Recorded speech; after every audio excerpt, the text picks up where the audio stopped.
necha odam ko'chada yotibdi. 270 nafarga yaqinlashib qoldik. Mana palatkalarimiz buzildi. 13 ta palatka qoldi. Unda sklad qilib qo'yib qo'yishgan. Palatkalarni buzishi. Mana shuncha o'zbek ko'chada bizga o'zimiz musulmonlar yordam tariqasida ehson qilib qatoq kelyapti. Shu yerda post bor, 4 kilometr naryoqda.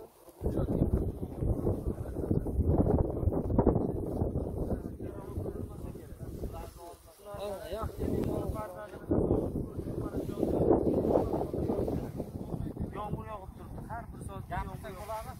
Bo'la. Gapiring. Assalomu alaykum. Avvalambor yurtboshimizga assalomu alaykum va o'zimizda yurtimizdagi ota-onalar hamma yurtimizdagi vatandoshlarimizga mana biz bugun hamma joyda palatkasini buzib o'zimizning yurtdoshlarimiz hammamiz ko'chada qoldik. Mana aka yurtboshimizga iltimos ota-onalar o'zimizni yurtdoshlar yetkazsalaringiz, biz ko'chada qoldik. Pul yo'q, boshqa yo'q, choy yo'q, non yo'q, yotadigan joyda o'zi yo'q. Ko'chada qolib ketdik. Iltimos sizlarga, hammani ham farzandi bor, otasi bor, onasi bor. Yurtimizga qaytgimiz keladi. Iltimos sizlardan yetkazingizlar. Rahmat.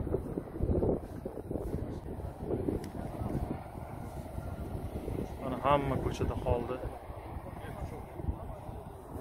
Hamma O'zbekiston fuqarosi. Shu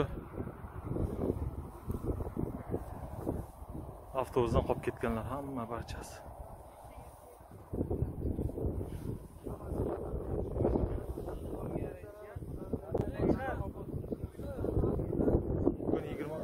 Bugun 23mi? 24. 24. 4-may. Mana bugun 24-may. Hamma ko'chada. Palatkalarni yig'ishtirib olib qo'ydilar mana. Palatkalar yo'q. 24-may mana. Hamma odam yerda yotibdi.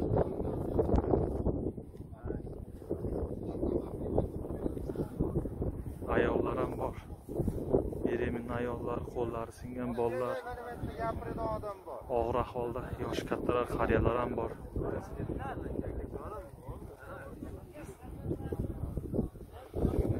Iltimos yordam qilishlarini kutamiz.